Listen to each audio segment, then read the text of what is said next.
Hey friends, welcome to my channel. This video is for you if you're struggling to get smooth sides and sharp edges on your buttercream cakes.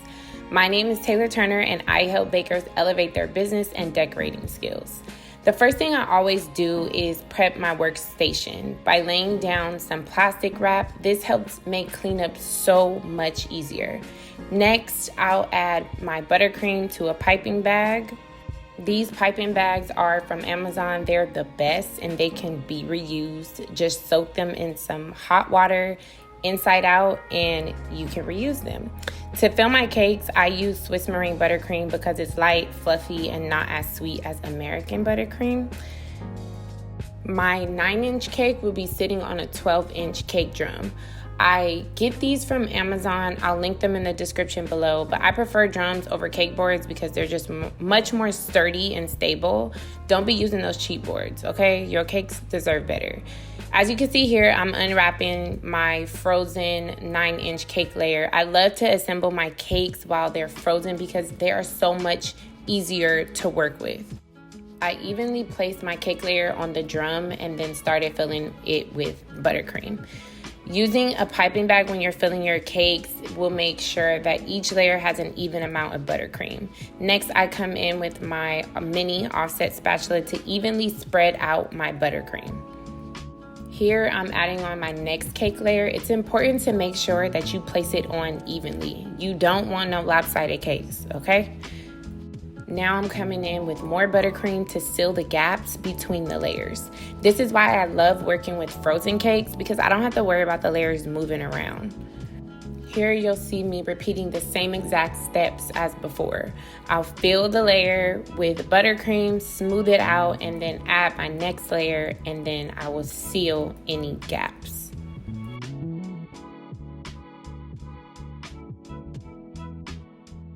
I know you're looking like, girl, this cake is lopsided. Just hold on, I got you.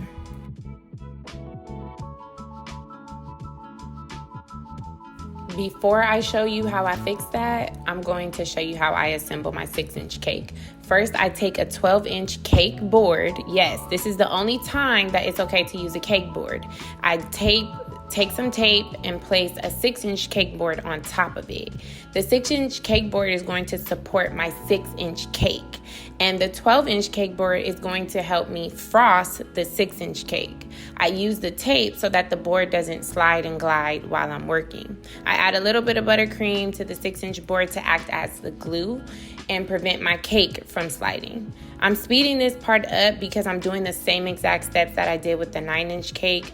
I would have cut it entirely out of this tutorial, but I really wanted you to be able to see both cakes go through the same process. 6-inch cakes are actually my favorite size cake to work with. I just feel like they're easier and they don't be tripping like the bigger cakes.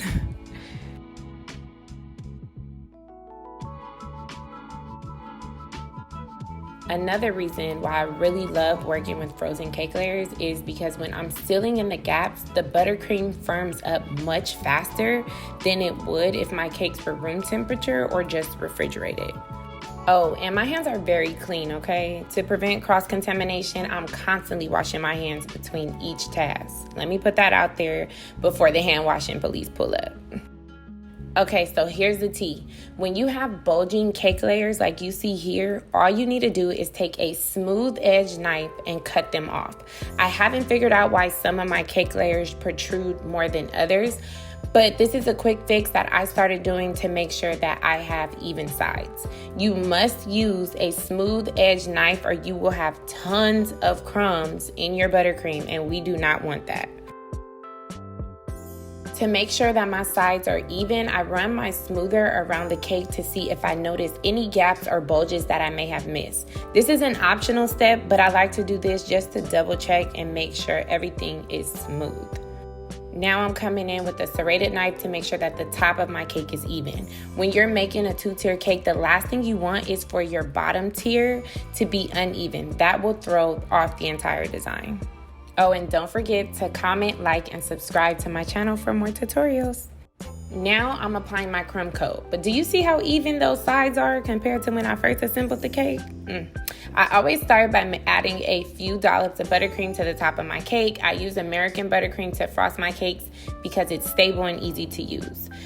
I'm using my offset spatula to spread those dollops of buttercream out evenly. This is important because you want to make sure that you're getting adequate coverage on top of your cake. So as I'm spreading the buttercream out, I'm using a back and forth motion because I want that buttercream to fall over the sides of the cake. Now that the top of my cake is covered, I'm going to start covering the sides. Starting with the top half of the cake, I'm going to start there. And as I'm applying the buttercream to the sides of the cake, I am also using a back and forth motion. I'm doing this to spread all of the buttercream out evenly. This is your crumb coat, so it doesn't need to be perfect, but I like to get as much coverage as possible to make the other coats easier. Now it's time to smooth the buttercream out with my smoother. I purchased this smoother from the Cake King years ago, and I'm not sure if he still sells it, but I'll link another one in the description box below. I heat my smoother up with some warm or hot water and dry the excess water off. You don't want your smoother to be wet, just warm. Then I'll place my smoother against the cake and hold it as straight as possible while using my other hand to turn the turntable. The tighter the angle, the more the excess buttercream pulls around the cake and fills in the gaps. Every time that I smooth the cake, I scrape off any excess buttercream so that it doesn't build up on my scraper. Then I'll use that excess buttercream to fill in any gaps that I see and repeat the process until I've gotten good coverage. Now I'm coming in with my bench scraper. I'm pulling the icing towards the middle of the cake. My bench scraper is also always heated before I use it. Not wet, just heated. You should be holding your bench scraper at a 45-degree angle to really snatch those edges. You'll also want to clean your bench scraper in between pulls to ensure that you're not adding buttercream to your edges. The goal here is to get the top and the edges as smooth as possible. But remember, it's a crumb coat, doesn't need to be perfect. So here, I'm just repeating all of the same steps that I did with the 9-inch cake.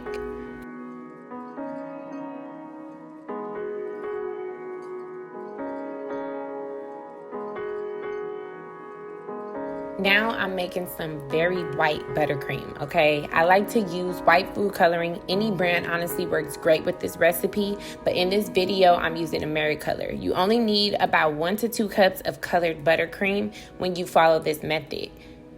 I like to fold the food coloring in by hand. This makes sure that my buttercream is smooth and free from any air bubbles. Again, you guys, I am repeating the same steps. I'm adding more buttercream to the top of the cake and then working my way down the sides. This is my second coat of buttercream, and after each coat, my cakes look better and better. The key here is to use less buttercream. I don't need to use as much as I did when I crumb coated my cake. You may have noticed that frosting is very repetitive, but the good thing about that is the more you do it, the easier it'll become. Hand placement is also really important when you're smoothing your sides. You want to make sure that you're moving somewhat slow and in one motion. You shouldn't be stopping while you're smoothing to adjust your hand placement. You see in this video how my left and right hand are next to each other, and eventually my left hand will pass my right hand. I'm making one full motion each time. I normally apply about 3 layers of frosting to my cakes. After I apply the last layer, I put the cake in the fridge to chill for at least an hour so then I can cut the excess buttercream off. I use a smooth edge or X-Acto knife to slowly trim that excess buttercream off, and that is how I get those sharp and smooth edges every time. This will not work if your buttercream is not firm. So you want to make sure that your dominant hand is steady while you are turning the turntable with your other hand. Once all of the excess buttercream is removed, I come in with my heated bench scraper and I start cleaning up those edges and the top of the cake. If I need to apply more buttercream to the top of the cake, I would do that now and then just smooth it out with my bench scraper.